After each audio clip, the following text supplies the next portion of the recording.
नमस्कार साथियों, मैं AP सिंह बोल रहा हूँ। मैं Sonata finance private limited company की कॉर्पोरेट ऑफिस लखनऊ से बात कर रहा हूँ। मैं यहाँ चीफ बिजनेस एडवाइज़र के रूप में काम करता हूँ और आज मैं कंपनी का जो मुख्य व्यवसाय है उसके विषय में, जहाँ से हमारी मुख्य आय होती है, हमारी बैलेंस शीट बनती है, उसके विषय में आज हम आपसे चर्चा करेंगे। तो आइए चलिए, आप जैसा कि जानते हैं कि सोनाटा एक NBFC माइक्रो फाइनेंस इंस्टीट्यूशन है और हम छोटे छोटे ऋण देते हैं। वैसे हमारे पास कई तरीके के ऋण हैं, लेकिन हमारा मुख्य जो व्यवसाय है वो जॉइंट लायबिलिटी ग्रुप यानी संयुक्त देयता समूह के जरिए हम ऋण देते हैं। उसके अलावा हम इंडिविजुअल्स को भी देते हैं, जिसको हम IL बोलते हैं, इंडिविजुअल लोन। उसके अलावा हम कुछ यूटिलिटीज़ के लिए भी लोन देते हैं, कंज्यूमर ड्यूरेबल के लिए देते हैं, सैनिटेशन पर्पस के लिए देते हैं, टॉयलेट्स वगैरह की जहाँ पे बात आती है, या मकान के कुछ मरम्मत करने के लिए, कुछ मॉडिफिकेशंस के लिए भी ऋण देते हैं। तो हम करते क्या इसमें साथियों, जो हमारा फील्ड वर्कर है जिसको हम BRO कहते हैं, वो हमारा इनिशिएटिव पॉइंट होता है। और जो मेन बिजनेस है हमारा लगभग 80% के आसपास जॉइंट लायबिलिटी ग्रुप, उसमें हम एक स्थान का चयन करते हैं और फिर लोगों का चयन करते हैं। फिर देखते हैं कि उनको कौन सा ऋण देना है, कैसे देना है, किस मात्रा में देना है। तो इसमें कुछ प्रोसेस है, जैसा कि आप इस स्लाइड्स में देख रहे हैं कि इसमें हम एरिया को चुनते हैं, फिर क्लाइंट्स को चुनते हैं, फिर हम उनकी ग्रुप बनाते हैं, सेंटर क्रिएट करते हैं, उनकी ट्रेनिंग कराते हैं और उसके बाद फिर उनका ग्रुप अच्छे से बन गया है नहीं, सेंटर चल सकता है कि नहीं, उसकी हम टेस्टिंग भी करते हैं। उसका एक रिकग्निशन टेस्ट होता है जिसको हम GRT बोलते हैं। ये सब होने के बाद फिर हम उनके लोन एप्लीकेशन भरवाते हैं, लोन अप्रेजल करते हैं, फिर लोन को डिसबर्स करते हैं, ये सुनिश्चित करते हैं कि लोन का यूटिलाइजेशन सही तरीके से हुआ है और उसके बाद वो पैसा भी वापस हम लेते हैं, कलेक्ट करते हैं रिपेमेंट के द्वारा। और ये भी देखते हैं कहीं पर अगर कोई विलंब है देने में तो क्या कारण है, कैसे उसको हम इम्प्रूव कर सकते हैं। अब इसको जो डिफरेंट स्टेप्स है उसको थोड़ा हम विस्तृत रूप से भी देखेंगे आने वाली स्लाइड्स में। अब एरिया का ऑपरेशन कैसे, एरिया का हम डिसीजन सिलेक्शन कैसे करते हैं। हम ये देखते हैं हमारे ब्रांच के आसपास जो तमाम गांव है, कौन सा सूटेबल गांव है, तो किसको हम मानेंगे, जहां कम से कम 100 परिवार हमारा रह रहा हो। उसके बाद वहाँ पे कोई ज़्यादा बैंकिंग या वित्तीय लेन देन में कोई पहले पूर्व काल में कोई वहाँ गड़बड़ न हुआ हो, इसको भी हम सुनिश्चित करते हैं। और उसके बाद हम देखते हैं उस गांव में हर तरह के लोग, जो फैमिलीज़ हैं, वो विभिन्न जो सोशल ग्रुप्स होते हैं सामाजिक परिवेश में, उसको वो बिलोंग करते हो। ऐसा ना किसी एक पर्टिकुलर ग्रुप की वहाँ पे मोनोपोली हो और उसकी दूरी भी शाखा से बहुत ज़्यादा नहीं होनी चाहिए, 30 किलोमीटर के नज़दीक ही हो, अंदर ही हो। यथासंभव जितना नज़दीक होगा उतना फॉलोअप हम बहुत अच्छे तरीके से कर पाएंगे। वहाँ जाने के लिए रास्ता बहुत अच्छा होना चाहिए कि हमें बार बार जाना पड़ता है, हर हफ्ते जाना पड़ेगा, इसलिए रास्ता वहाँ पे सुगम हो, सुचारू रूप से हम वहाँ पहुँच सकते हैं। और फिर हम देखते हैं कि वहाँ के जो लोग हैं वो कितने गरीब है, कम गरीब है, ज़्यादा है, उसकी हम एक इंडेक्सिंग करते हैं, एक असेसमेंट करते हैं उन परिवारों के विषय में।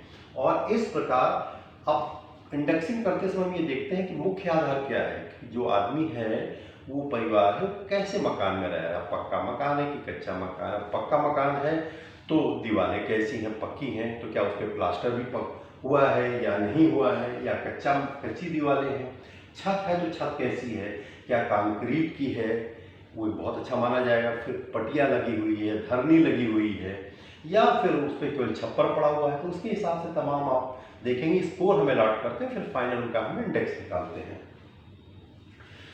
अब आप देखिए कि हमारे पास 3 तरीके के, हम उनमें जो कैटेगराइज करते हैं कि हमारे अत्यंत गरीब और फिर मध्यम गरीब और गरीब, मतलब गरीब उसमें ऊपर आएगा, मध्यम गरीब उससे थोड़ा नीचे आएगा, और जो अत्यंत गरीब है वो स्कोरिंग के हिसाब से, जिनको आपने अभी इंडेक्स पे स्कोर देखा पिछली स्लाइड्स में।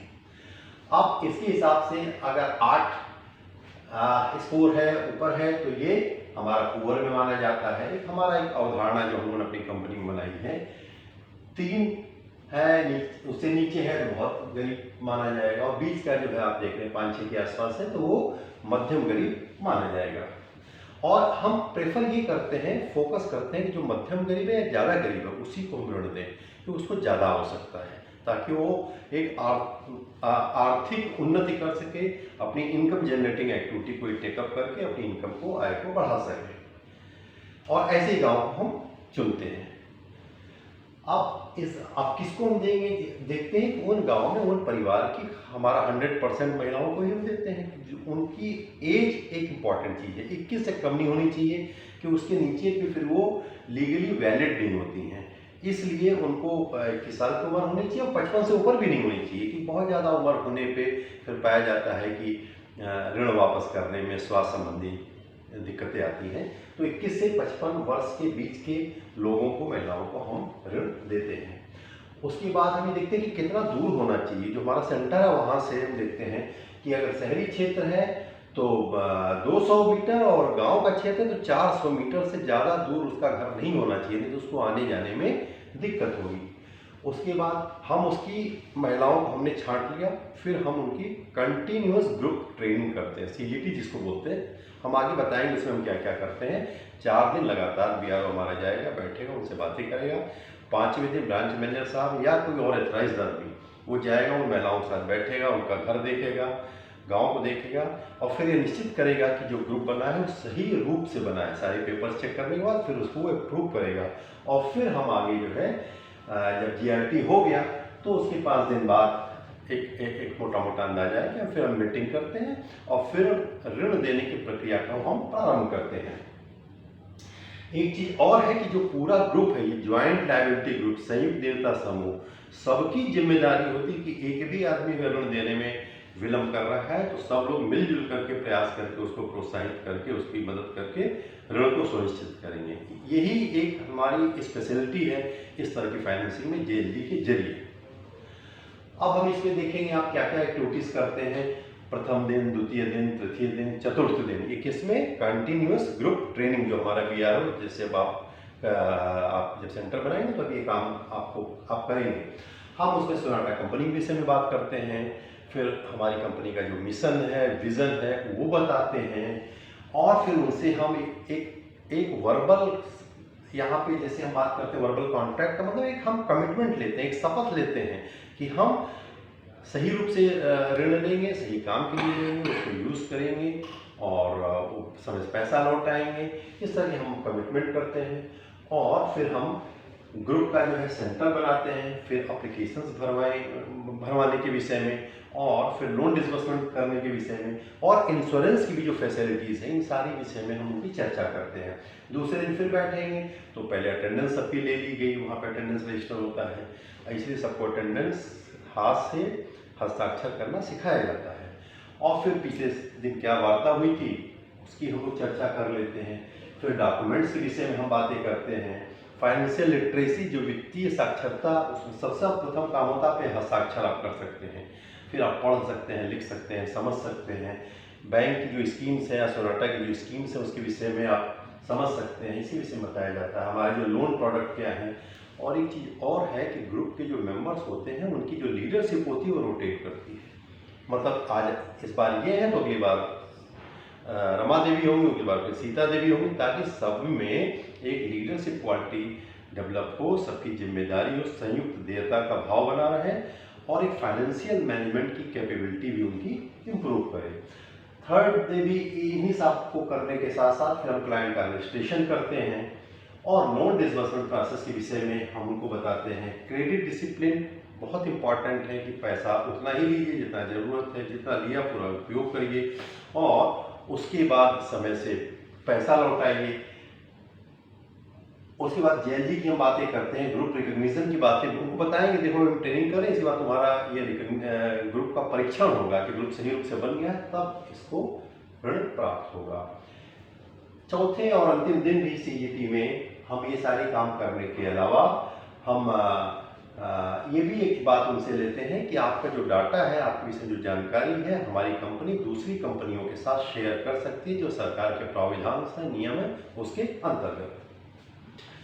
अब ये CGT की जो मैंने बातें की उसी का पूरा विवरण दिया हुआ है। अब आप देखेंगे जीआरटी इसी तरह जब 4 दिन हो गया, 5वें दिन मैनेजर साहब या कोई और सज्जन जाएंगे जो अथॉराइज होंगे, वो देखेंगे कि ग्रुप सही रूप से बना है और उसके सारे डॉक्यूमेंट्स की स्क्रूटनी करेंगे, लोगों से मिलेंगे और उसके बाद जो है उनका घर द्वार देखेंगे और उसके बाद फिर उसको अप्रूवल मिलता है तो उसके विषय में बताया जाता है और जो रिजल्ट फाइनली होगा उसको वहीं पे अनाउंस कर दिया जाता है। मैंने साहब बता दें भाई ग्रुप तुम्हारा सही बन गया है, अब इसकी 5 दिन बाद बैठक होगी, वहाँ पे ऋण वितरण का कार्य प्रारंभ होगा और अगर कोई गड़बड़ी है तो भी वहीं बताया जाता है कि ये गड़बड़ी अभी आप और इम्प्रूव करिए और ट्रेनिंग और लीजिए, फिर आपसे चर्चा होगी। अब आपने देखा कि ये जीआरटी का डिटेल फॉर्मेट है, उसमें जो चीज़ें भरी जाती हैं वो आपको मिलेगा, आप उसको देखिएगा। अब लोन एप्लीकेशन, फिर हम क्या है कि जब हमारी मीटिंग होगी तो लोन एप्लीकेशन वहाँ भरा जाता है। अब उसमें क्या क्या चीज़ें होती हैं, कुछ डॉक्यूमेंट्री एविडेंस है, केवाईसी का आपने नाम सुना होगा, नो योर क्लाइंट्स, हमें क्लाइंट्स के विषय में ये पता करना है क्लाइंट सही आदमी, उसका पता सही है, उसकी फ़ोटो सही है, वो जो दस्तखत कर रहा है।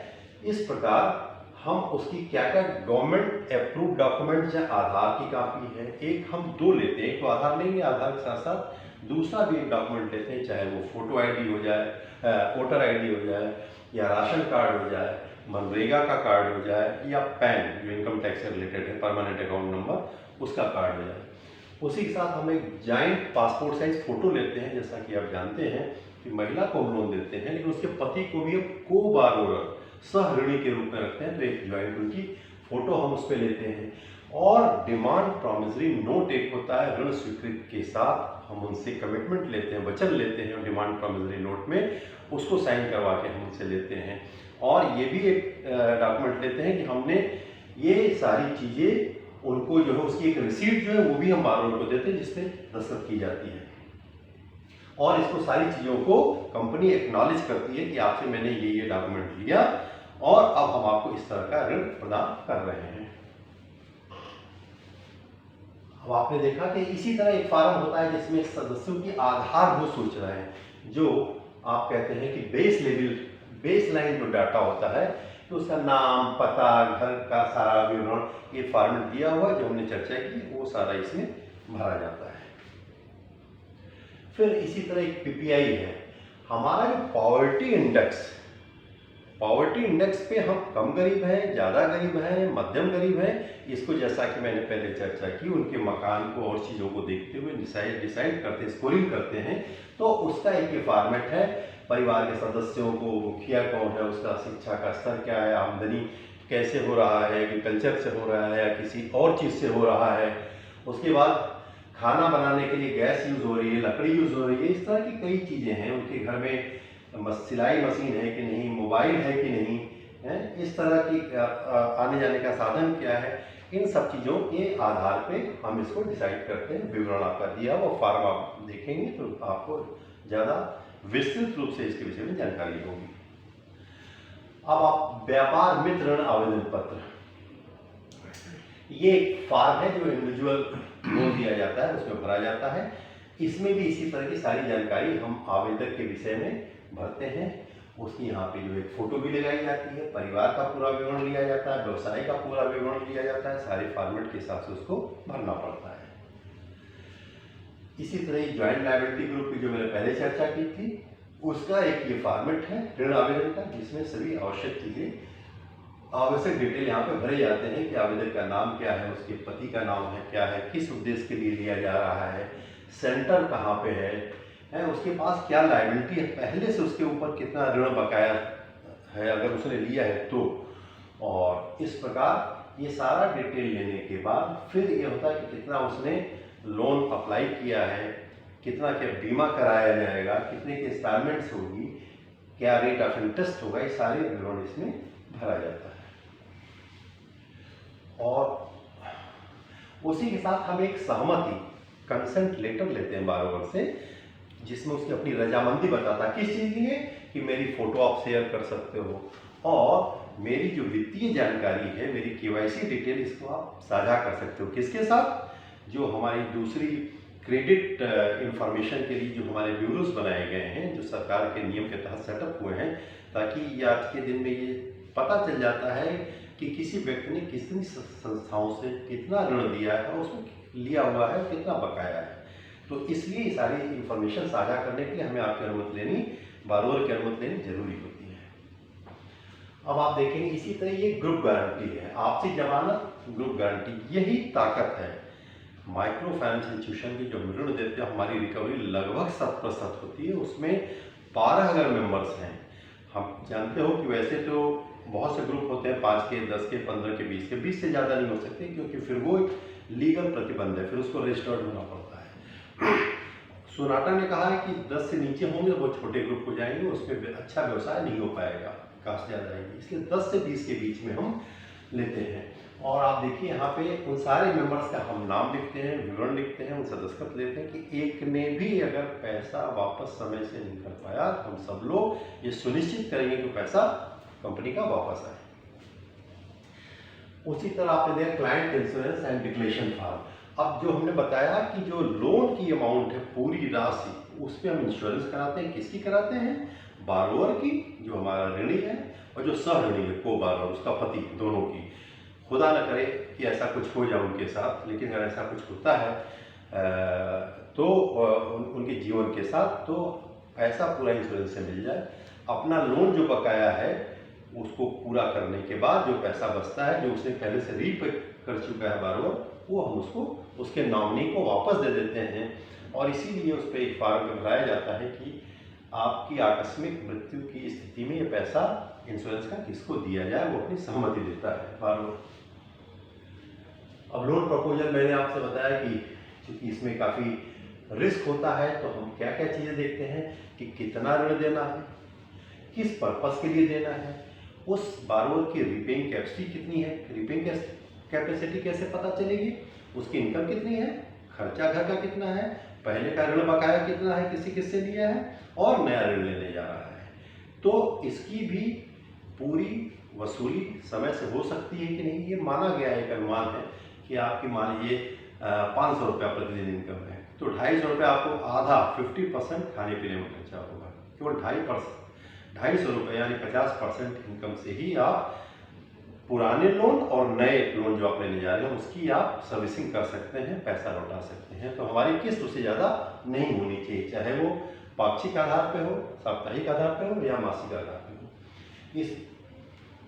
इसमें सब चीज़ों पे हम ध्यान देते हैं, जैसे मैंने पहले डिस्कस कर चुका है, इनकम, एज, उनके पास और क्या लोन है और क्या लायबिलिटीज है या क्रिएट कर रहे हैं, या इसी तरह तमाम टर्म्स एंड कंडीशंस हमारी जो होती हैं कि कितना किस ब्याज दर पे हम उनको देंगे, ठीक है।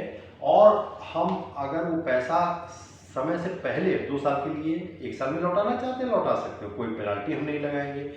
जितना बकाया उस दिन मूलधन है तो उतना वापस लेकर के हम उनको छोड़ देंगे। और सारे डॉक्यूमेंट्स हम उनको जो है जो एग्रीमेंट वगैरह भरवाते हैं, वर्नाकुलर लैंग्वेज का मतलब जो वहाँ की लोकल भाषा है उसमें करते हैं, और उनको हम एक्सप्लेन करते हैं, पढ़ के बता देते हैं ताकि उनको पता हो कि क्या वो दस्तखत कर रहे हैं।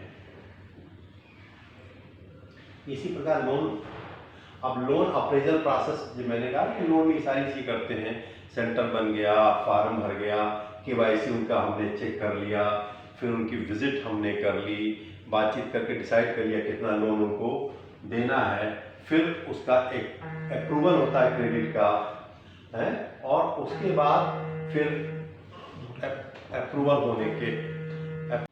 तो साथियों मैं चर्चा कर रहा था कि जो हमारी लोन अप्रेजल के प्रोसेस है वो क्या है कि एप्लीकेशन लेने के बाद उसकी KYC चेक कर लेते हैं, फिर उसकी हम विजिट कर लेते हैं, विजिट करने के बाद उसका सिबिल चेक कर लेते हैं कि पहले से उसने कितना लोन अगर लिया हुआ है, उसके बाद उस लोन का अप्रूवल होता है। उसके साथ ही साथ फिर उसको हम अप्रूवल करने के बाद हम जब डिसबर्समेंट करते हैं उसमें सारा डॉक्यूमेंटेशन करते हैं, और फिर centralise disbursement of the loan जो है आज के समय में हमारे प्रधान कार्यालय से होता है। अब आपने देखा कि जो बैंकिंग है एक डायनेमिक सिचुएशन है, इसमें नियम समय समय पे बदलते रहते हैं। बैंकिंग या माइक्रो फाइनेंस में जो शीर्ष संस्था है भारतीय रिजर्व बैंक है, जो नीति निर्धारण करती है। अभी हाल में ही उन्होंने अपना नीति निर्धारण किया है, उसके हिसाब से ये माना गया है कि कुछ चीज़ें उन्होंने बदली हैं। जैसे उनकी इनकम परिवार की 3 लाख से ज़्यादा नहीं होनी, पूरे परिवार की इनकम, 1 लोग 2 लोग 3 लोग जितने भी मिलकर कमाते हैं, वही माइक्रो फाइनेंस ऋण के लिए योग्य या पात्र माने जाते हैं। अगर ज़्यादा उनकी इनकम है तो माइक्रो फाइनेंस के लिए पात्र नहीं माने जाएंगे। उसके बाद 50% ही उनकी जो इनकम है वो लोन को रिपेमेंट करने में यूज होगी, चाहे ये लोन है या पहले का लोन है, क्योंकि 50% इनकम माना जाता है तो उनको खान पान के लिए, पारिवारिक खर्च के लिए जरूरी होता है उनको। अब आप ज्वाइंट, ये क्लाइंट ऑन बोर्ड की बात होती है कि हम जब क्लाइंट को ले आते हैं तो उसको सारी चीज़ें बताते हैं और उसके बाद उसको कंपनी के विषय में इन्फॉर्म करते हैं और फिर उसकी पात्रता को चेक करते हैं। पात्रता चेक करने के बाद फिर हम जो है अपना जो एप्लीकेशन भरने का, अप्रूवल करने का, डिसबर्समेंट करने का, लोन रिपेमेंट स्टार्ट करने की सारी प्रक्रिया प्रारंभ करते हैं। ये डिफरेंट स्टेप्स हैं क्लाइंट ऑन बोर्डिंग के, जेएलजी में और इंडिविजुअल लोन में। अब लोन यूटिलाइजेशन इसलिए जरूरी है साथियों, आप देखेंगे हमारे पास 3-4 तरीके के लोन हैं। ज्वाइंट लायबिलिटी ग्रुप है, ज़्यादातर एग्रीकल्चर के लिए, एलाइड एक्टिविटीज़ मतलब दुधारू पशुओं के लिए और जो दूसरे जानवर हैं उनके लिए, खेती बाड़ी के काम के लिए, छोटे मोटे उद्योग धंधे के लिए, दुकान के लिए, रिक्शे के लिए, ऐसी कोई भी आर्थिक क्रियाविधि जिससे कुछ इनकम होती हो उसके लिए हम फाइनेंस करते हैं, ज्वाइंट लायबिलिटी ग्रुप में करते हैं। जिनको अलग कुछ ज़्यादा ऋण चाहिए होता है उनको इंडिविजुअल लोन देते हैं। मैंने यूटिलिटी लोन की बात की, सैनिटेशन की बात की, होम लोन की बात की, ये सारी चीज़ें हम उनको प्रोवाइड करते हैं। अब रीपेमेंट कैसे हम लेंगे, उसकी इनकम के आधार पर होता है। बहुत से ग्रुप हमारे कहते हैं कि हम हर हफ्ते जमा करेंगे, क्योंकि उनकी इनकम ऑलमोस्ट डेली के आधार पर होती है। छोटे मोटे उद्योग धंधे करते हैं, दुकान करते हैं। कुछ लोगों को वीकली नहीं कर सकते तो फोर्टनाइटली यानी कि 15 दिन में, पक्ष में 2 हफ्ते में एक बार करते हैं, और कुछ लोग मासिक स्तर पे करते हैं। तो उनसे बातचीत करके आपको डिसाइड करना होगा कि ये ऋण किस तरह देना चाहते हैं और उसी हिसाब से उनका ऋण फिक्स करते हैं।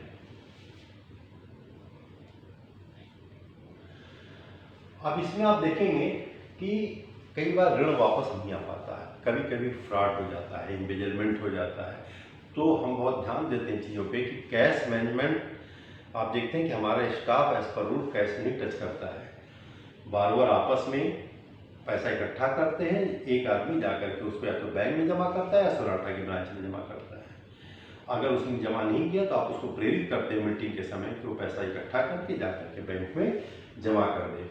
उसके बाद जब भी हमारा जो स्टाफ होता है हम देखते हैं उसको, आप लोग जो भी आए होंगे साथ विषय में पता किया जाता है कि आप अच्छे बैकग्राउंड से, अच्छे बैकग्राउंड का मतलब आप ईमानदार हैं, आप सज्जन व्यक्ति हैं।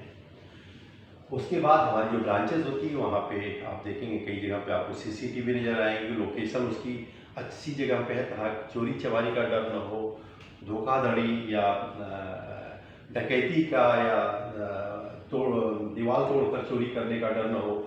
कैश जहाँ हम रखते हैं, वॉल्ट मैनेजमेंट वो प्रॉपरली ढंग से होती है। सारी हम जो है चीज़ों पे ध्यान देते हैं ताकि कोई अनहोनी न होने पाए, जिससे हमारा पैसा जो है इधर उधर हो सके।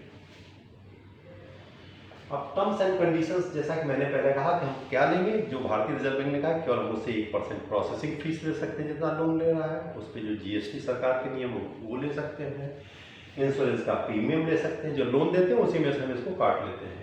किसी भी दशा में हम उससे अगर लेट भी कर रहा है लोन देने में पेनाल्टी नहीं लेंगे।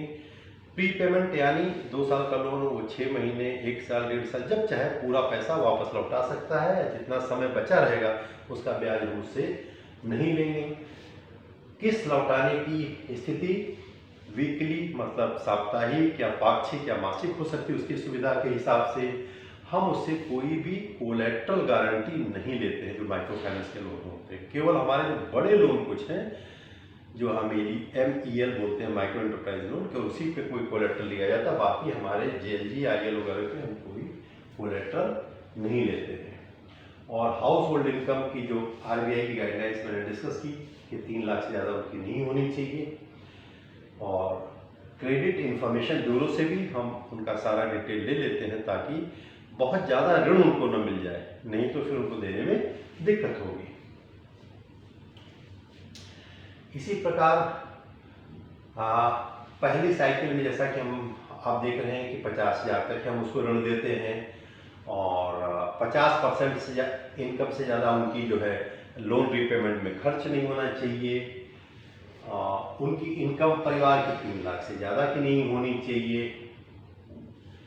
फाइनल कौन डिसाइड करेगा? सारा कुछ आने के बाद कंपनी डिसाइड करेगी कि ऋण इनको देना है या नहीं देना, पात्र व्यक्ति हैं या ये नहीं है। हमारे जो एम्प्लॉइज होते हैं ट्रेंड होते हैं, आप उन सभी तरह का प्रशिक्षण दिया जाता है। अगर कोई मिसकंडक्ट होता है, कोई आपका आचरण सही नहीं होता है तो उस पर सख्त कार्रवाई की जाती है। एक साइकिल का हम उसको जो इंस्टॉलमेंट का जो पीरियड होता है उसका मॉरेटोरियम दे रहे हैं। अगर साप्ताहिक है तो 1 सप्ताह बाद ही ऋण देने के बाद हम उससे डिमांड करेंगे, और अगर पाक्षिक है तो 1 पक्ष के बाद ही पहली इंस्टॉलमेंट EMI की वो लौटाएगा। और उसकी सारी सूचनाएं बारोवर की हम कॉन्फिडेंशियल रखते हैं, केवल उन्हीं लोगों के साथ शेयर करते हैं, साझा करते हैं जैसा कि अनुमन्य है, सरकार ने या रिजर्व बैंक ने अनुमति दी है। ये सारी आप देख रहे हैं कि हमारे जो विभिन्न प्रकार के हमारे जो लोन कार्ड पासबुक्स होते हैं, विभिन्न जो हमारे लोन अमाउंट हैं कि जैसे अब 15,000 का है, 30,000 का है, 50,000 का है, 60,000। मैं एक उदाहरण दे रहा हूँ, ऐसे तो अलग अलग हमारी स्कीमें हैं, आप देखोगे उसका सबके अलग अलग लोन कार्ड होते हैं कि इसमें इस रेट ऑफ इंटरेस्ट पे इतनी EMI हर अंतराल पे आपको देना होगा। वो अंतराल चाहे वीकली हो, फोर्टनाइटली या मंथली हो। इसी तरह की सारी ये इनकी कापियाँ हैं। अब आपको मैं बताऊँ कि इसमें क्या क्या दिया हुआ है कि कब ये ड्यू होगी, कितने रुपए की इंस्टॉलमेंट ड्यू होगी, उसमें कितना प्रिंसिपल होगा और कितना ब्याज होगा, ताकि कभी भी अगर वो प्री पेमेंट करना चाहे, फोर क्लोजर करना चाहे, तो आपको पता है कि आज तक इतना पैसा इसने लौटाया और इतना पैसा मूलधन बचा है, बस उतना ही पैसा लेकर के आप उसको आगे आने वाले दिनों का ब्याज आप उससे नहीं लेंगे, उतना लेकर के आप उसका क्लोज कर देंगे। ये सारा विवरण यहाँ पे दिया हुआ है। ये डिफरेंट आपके लोन प्रोडक्ट्स हैं। व्यक्तिगत ऋण की पासबुक है। अब सेंटर मीटिंग क्या है? सेंटर मीटिंग जब होती है तो शुरू में हमारी कंपनी की क्या नियम कानून है, हमारा मिशन क्या है, विजन क्या है, वो सब हमको बताया जाता है। मैंने पहले डिस्कस किया कि ग्रुप में 10 से ज़्यादा और 20 से कम 20 तक मेंबर हो सकते हैं। सारे लोग जिम्मेदार होते हैं लोन लौटाने के लिए। और हमारी जो ये मीटिंग करते हैं, बहुत लंबी मीटिंग नहीं होनी चाहिए। आप देखेंगे आधा घंटा 45 मिनट, किसी भी हाल में 1 घंटा ज़्यादा ये मीटिंग नहीं होनी चाहिए, और एक सही समय, निश्चित समय पे निश्चित स्थान पे ही मीटिंग होनी चाहिए। ये नहीं कि हर उस पर आप इसको बदलते रहेंगे। आप जनरली आप देखेंगे जब हमारी मीटिंग होती है ग्रुप हमारा यू शेप में बैठता है, ताकि सब एक दूसरे को देख सकें, आसानी से बातचीत कर सकें। वो वहाँ पे ओथ लेते हैं, शपथ लेते हैं, जिसको आपने कहा कि वर्बल कॉन्ट्रैक्ट, कि हम ऐसे ऐसे अपना काम करेंगे। सब लोग अपना दस्तखत करके अटेंडेंस लगाते हैं। जो लोग एब्सेंट हैं उनके विषय में हमारा आप पता करेंगे क्यों नहीं आई वो महिला, क्या क्या कारण है, उसके विषय में जानकारी प्राप्त करते हैं। और लोन के विषय में पूरी जानकारी, disbursement schedule by the loan officer, loan कितना दिया गया, कितना पैसा वसूल करना है, ये सारी बातें पता होती है। और मीटिंग के लास्ट में भी हम ओथ या प्लेज या वर्बल कॉन्ट्रैक्ट के साथ ही या मौखिक अनुबंध के साथ ही हम मीटिंग को समाप्त करते हैं। और हम कुछ चीज़ों पे ध्यान देते हैं कि हमें क्या करना है, क्या नहीं करना है। Client agreement, staff agreement. Client को क्या क्या करना है कि हम समय से मीटिंग में आएंगे, उसी पर्पस के लिए लोन लेंगे जिसमें हमें लगाना है, या पैसा उसी काम में लगाएंगे जिसके लिए हमने लोन लिया है। हम टाइम से इंस्टॉलमेंट देंगे, सभी लोग मिल करके सुनिश्चित करेंगे कि सबका पैसा आए, और जो इनकम होगी उसको हम परिवार में ही खर्च करेंगे। तो हमारा स्टाफ क्या कहता है कि अगर आप अपनी सारी बातों को कहोगे तो हम भी आपको वचन देते हैं कि हम आपको जब चाहिए, जितना पैसा चाहिए, ईमानदारी पूर्वक ऋण के रूप में हम आपको प्रदान करेंगे। इसी तरह समय पे आना है, आने के बाद अभिवादन करना है, कॉन्ट्रैक्ट जो मौखिक अनुबंध है उसको करना है, हमारा जो BRO है यू शेप में बैठाना है, CDS जो आप लेके जाते हैं जो है ना, कलेक्शन डिसबर्समेंट स्टेटमेंट, उसकी चीज़ों को जो कार्ड होते हैं उससे आप मैच करा लेते हैं कि वो सही एक दूसरे से मैच कर रहा है। अटेंडेंस हम उसकी लेते हैं, और क्या नहीं करेंगे, ना तो हम जल्दी जाएंगे ना तो देर पे जाएंगे, समय से जाएंगे। और जो मौखिक अनुबंध है उसी से मीटिंग शुरू करते हैं, उसी से मीटिंग हम ख़त्म करते हैं। साथ में बैठ के मीटिंग करते हैं, ये नहीं कि कोई कुर्सी पे हम बैठ गए या हम बिस्तरा पे बैठ गए, बेड पे बैठ गए, ऐसा नहीं करेंगे, ताकि एक बराबर की फीलिंग सबके अंतर्गत एक दूसरे के प्रति सम्मान का भाव रहे, बराबरी का भाव रहे। और बगैर हम मैच कराए कोई चीज़ें हम चेंजेस नहीं करते हैं उनके कार्ड में पास में। ये भी हम उनको बताते हैं कि देखिए हमारा जो ब्रांच मैनेजर कौन है, हम उसको टोल नंबर भी देते हैं ताकि कोई ज़रूरत पड़ने पे हमको वो सूचना दे सकें, हमारी रीजनल ऑफिस को, डिवीजनल ऑफिस को या हेड ऑफिस को। ये भी हम देखते हैं कि जो पैसा दिया गया है उसको कहाँ पे लगाया गया है। मीटिंग खत्म होने के पहले ये भी नाम निर्धारित हो जाता है कि अगली बार कौन पैसा इकट्ठा करेगा और जमा करेगा, और मीटिंग को हम समाप्त करेंगे मौखिक अनुबंध के साथ। और हम क्या नहीं करेंगे, पर्सनल लेवल पे कंपनी के पैसे के लेन देन के अलावा पर्सनल लेवल पे हम SBRO हम कोई भी जो है डीलिंग फाइनेंशियल या नॉन फाइनेंशियल हम क्लाइंट के साथ नहीं करेंगे।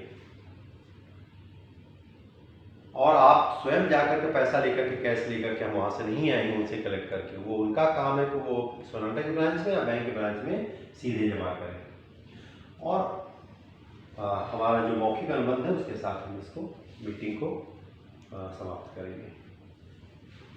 क्या क्या डॉक्यूमेंट्स हैं BRO की, ऑलरेडी मैंने कहा BRO की जो आपकी जो मुख्य जिम्मेदारियां क्या है, गांव का चयन करना, फिर लोगों को चयन करना, उनका ग्रुप बनवाना, सेंटर को निर्धारित करना, सेंटर की मीटिंग कराना, प्रपोजल भरवाना, और सारे जो प्रोडक्ट्स हैं, लोन के प्रोडक्ट्स हैं उसके विषय में, कंपनी के विषय में उनको बताना, रीपेमेंट के विषय में बताना, डिसबर्समेंट के बाद ये सुनिश्चित करना कि लोन सही रूप से यूटिलाइज किया गया है।